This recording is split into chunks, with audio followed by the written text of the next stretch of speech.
Hello and welcome to the chemistry class once again. आज हम पढ़ते हैं एल्डिहाइड्स एंड कीटोन्स में सिंथेसिस ऑफ एल्डिहाइड्स। आज हम पढ़ेंगे कुछ स्पेसिफिक मेथड्स यानी कुछ खास विधियां जिनके द्वारा हम एल्डिहाइड्स का संश्लेषण या प्रिपरेशन या सिंथेसिस हम कर सकते हैं। जो सबसे पहला इम्पॉर्टेंट मेथड है वो है reduction of derivatives of carboxylic acids. लेकिन यहाँ ये बात ध्यान रखिएगा कि कार्बोक्सिलिक एसिड का अपचयन या रिडक्शन के द्वारा हम एल्डिहाइड को थियोरेटिकली यानी सैद्धांतिक रूप से तो प्राप्त कर सकते हैं, लेकिन प्रैक्टिकली ये संभव नहीं है।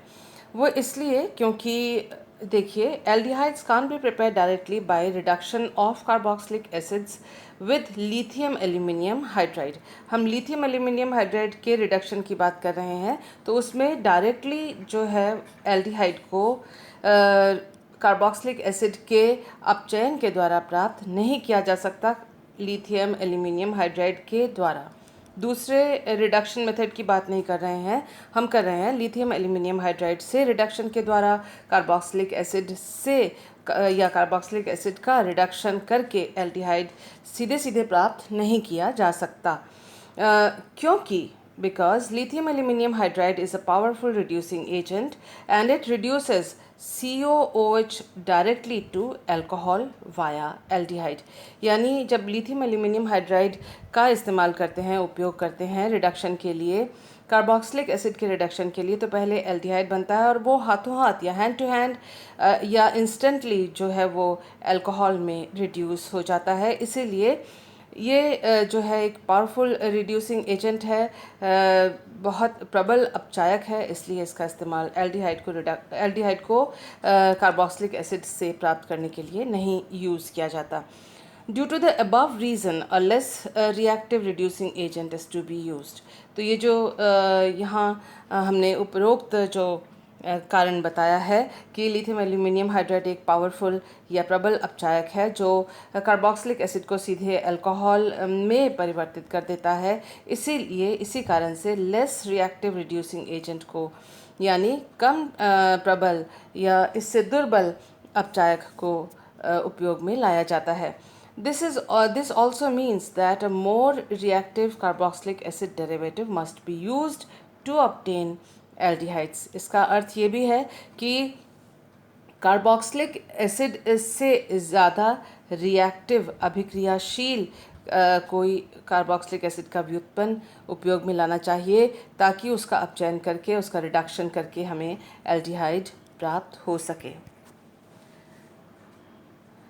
तो reactivity of acid derivatives is as follows. तो एसिड डेरिवेटिव्स हैं, उनका जो आपस में एक दूसरे के तुलना में कंपैरिजन में जो रिएक्टिविटी है वो इस प्रकार से है। एसाइल क्लोराइड सबसे ज़्यादा रिएक्टिव है, उससे कम एस्टर है और उससे कम नाइट्राइल है, और इनके रिडक्शन के द्वारा हम एल्डिहाइड्स को प्राप्त कर सकते हैं लिथियम एल्यूमिनियम हाइड्राइड के रिडक्शन के द्वारा। लिथियम एल्यूमिनियम हाइड्राइड के द्वारा इनका रिडक्शन करते हैं या अपचयन करते हैं, एल्डिहाइड मिल जाता है। लेकिन सबसे पहले इन्हें कैसे प्राप्त करें वो देख लेते हैं। These derivatives may be prepared as follows. ये जो व्युत्पन्न है एसिड के, कार्बोक्सिलिक एसिड के, वो इस प्रकार से प्राप्त किए जा सकते हैं। देखिए, कार्बोक्सिलिक एसिड का थायनिल क्लोराइड या PCl3 और PCl5 के साथ जब रिएक्शन करवाया जाता है तो एसाइल क्लोराइड मिलता है। ये जो OH है उसकी जगह लग गया Cl, क्लोरो डेरिवेटिव मिला उसका। अगर अल्कोहल और किसी क्षार की उपस्थिति में उसका अगर हम ट्रीटमेंट या रिएक्शन करवाते हैं तो हमें मिलता है एस्टर, जो कि ये डेरिवेटिव है, ये एसाइल क्लोराइड, ये रहा। तीसरे डेरिवेटिव की बात कर रहे हैं। देखिए, जो एसाइल क्लोराइड है वो इम्पॉर्टेंट डेरिवेटिव है इसलिए क्योंकि उसी से एस्टर और नाइट्राइल प्राप्त होते हैं। तो अब देखिए कि एसाइल क्लोराइड का एमोनिया से रिएक्शन करने पर एमाइड मिला और जिसका P4O10 और इसके साथ डिहाइड्रेशन करने पर हमको मिला नाइट्राइल। तो ये तीन डेरिवेटिव इस प्रकार से हम प्राप्त करते हैं, और इनका ये जो है क्योंकि कार्बोक्सिलिक एसिड से प्राप्त हुए हैं तो आप इनडायरेक्टली कह सकते हैं कि कार्बोक्सिलिक एसिड से इनडायरेक्टली हम एल्डिहाइड कैसे प्राप्त करेंगे लिथियम हाइड्राइड के व्युत्पन्न के द्वारा। आज हम उसे पढ़ते हैं। To obtain aldehydes from carboxylic acids, less reactive reducing agents like lithium tritertiary butoxy aluminium hydride and DBAL H, that is diisobutyl aluminium hydride, are used. तो जो कार्बोक्सिलिक एसिड के व्युत्पन्न से जो हम एल्डिहाइड प्राप्त करेंगे, तो लिथियम एल्यूमिनियम हाइड्राइड से दुर्बल जो रिड्यूसिंग एजेंट या अपचायक हैं, जैसे लिथियम ट्राइटर्शरी ब्यूटॉक्सी एल्यूमिनियम हाइड्राइड और डिबाल एच जो है, इन दोनों का इस्तेमाल करते हैं। तो आइए देखते हैं कि ये हैं क्या।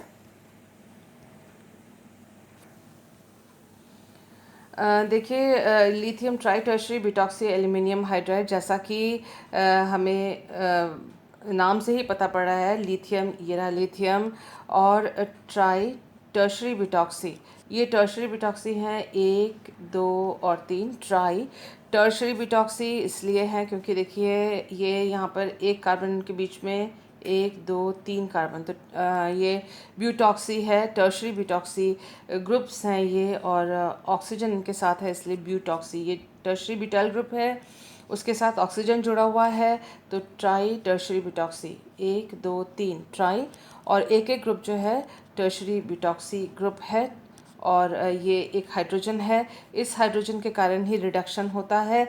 आपको मालूम है कि लिथियम एल्यूमिनियम हाइड्राइड में 4 हाइड्रोजन होते हैं, ज़्यादा इजीली वो अपचयित कर देता है, स्ट्रॉन्ग रिड्यूसिंग एजेंट है, जबकि यहाँ पर जो है सिर्फ एक हाइड्रोजन प्रेजेंट है, जो कि इसीलिए इतनी तीव्रता से ऑक्सीडेशन, उतनी तीव्रता से रिडक्शन, अपचयन lithium tri tertiary butoxy aluminium hydride या डाइआइसोब्यूटाइल एल्यूमिनियम हाइड्राइड के द्वारा नहीं होता है। ये तो एक कारण है क्योंकि ये इनमें एक हाइड्राइड है। इसके अलावा दूसरा कारण ये है कि लिथियम एल्यूमिनियम हाइड्राइड में ये चारों के चारों हाइड्रोजन हैं जो कि छोटे ग्रुप्स हैं, और जबकि देखिए यहाँ पर ये जो टर्शरी ब्यूटॉक्सी, ट्राई टर्शरी ब्यूटॉक्सी, ये बड़े ग्रुप्स हैं जो कि त्रिविम बाधा उत्पन्न करते हैं, और जिसकी वजह से आप कह सकते हैं कि जो कार्बोनाइल कंपाउंड है या कार्बोक्सिलिक एसिड है या फिर जो कार्बोक्सिलिक एसिड का भी उत्पन्न है, वो इसके पास ज़्यादा बहुत नज़दीक आ नहीं पाता रिएक्शन के लिए त्रिविम बाधा के कारण। इसलिए भी इन दोनों कारणों से, यानी हाइड्रोजन हाइड्राइड का कम होना, 4 की जगह 1 हाइड्रोजन का होना, और त्रिविम बाधा का स्टेरिक हिंडरेंस त्रिविम बाधा का होना, इन दोनों कारणों से ये जो रिड्यूसिंग एजेंट आप स्क्रीन पे देख रहे हैं, इनकी प्रबलता कम है, यानी ये लिथियम एल्यूमिनियम हाइड्राइड से कम स्ट्रॉन्ग, कम प्रबल रिड्यूसिंग एजेंट है। आइए देखते हैं कि किस प्रकार से इन एसिड डेरिवेटिव से हम एल्डिहाइड प्राप्त कर सक रहे हैं। देखिए, एसाइल क्लोराइड का लिथियम एल्यूमिनियम का जो ये try tertiary butoxy aluminium hydride है, उसकी सहायता से -78 डिग्री सेंटीग्रेड पर, और उसके बाद हाइड्रोलिसिस के द्वारा एल्डिहाइड प्राप्त हो सकता है। इसी तरह से एस्टर से डाइआइसोब्यूटाइल एल्यूमिनियम हाइड्राइड डिबाल के द्वारा -78 डिग्री सेंटीग्रेड पे हाइड्रोलिसिस के द्वारा अंत में एल्डिहाइड प्राप्त होता है। उसी तरह से यहाँ आप देख सकते हैं डिबाल के द्वारा नाइट्राइल का भी एन हेक्सेन के प्रेजेंस में जो है एल्डिहाइड में इसका अपचयन हो जाता है। इस प्रकार से इन तीनों से हम एल्डिहाइड प्राप्त कर सकते हैं।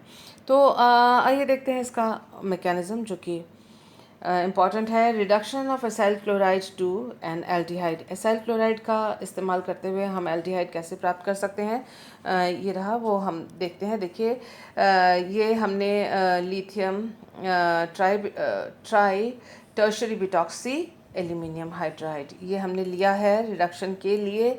लिथियम एल्यूमिनियम हाइड्राइड के बजाय इस को लिया है, और ये एसाइल क्लोराइड है। और आप देख सकते हैं कि सबसे पहले स्टेप ने जो कार्बोनाइल ऑक्सीजन है और लिथियम है, उन दोनों के बीच में एक बॉन्ड बनता है, और इस तरह से एक पॉजिटिव स्पीशीज़ ऑक्सीजन के ऊपर जो पॉजिटिव चार्ज है वो, और एल्यूमिनियम के ऊपर नेगेटिव चार्ज, इस तरह के 2 स्पीशीज़ हमें प्राप्त होते हैं। जब ये दोनों आपस में, नेक्स्ट स्टेप ये है, इसमें ट्रांसफ़र ऑफ H- यानी hydride ion to carbonyl carbon.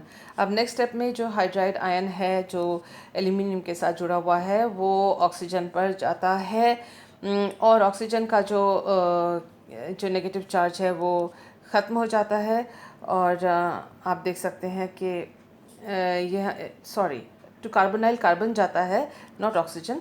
तो ये जो हाइड्रोजन है ये कार्बोनाइल कार्बन पर जा रहा है और ये देख सकते हैं कि आप CH बॉन्ड बन रहा है। तो ये स्टेप है जो ये इम्पॉर्टेंट स्टेप है वो इसलिए क्योंकि इसमें अपचयन वास्तव में हो रहा है। जो कार्बन है उसका ऑक्सीडेशन स्टेट अब जो है वो बदल गया है। आप देख सकते हैं कि यहाँ पर जो C डबल बॉन्ड O है वो सिंगल बॉन्ड O में कन्वर्ट हो गया है, प्लस जो हाइड्रोजन है वो कार्बोनाइल कार्बन से जाकर जुड़ गया है।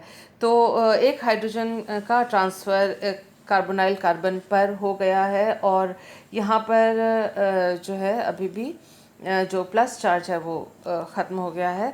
आप देख सकते हैं कि aluminium acts as a lowest acid and accepts electron from oxygen. अब नेक्स्ट स्टेप में, ये तो पहला स्टेप था, फिर ये सेकंड स्टेप रिडक्शन का, और नेक्स्ट स्टेप में जो ऑक्सीजन और लिथियम के साथ जो बंध बना हुआ था वो ऑक्सीजन ने जो अपने इलेक्ट्रॉन्स जो हैं बॉन्डेड इलेक्ट्रॉन्स वो एल्यूमिनियम को वो ट्रांसफ़र कर देता है और इस तरह से जो है ऑक्सीजन और एल्यूमिनियम के बीच में एक बॉन्ड बनता है।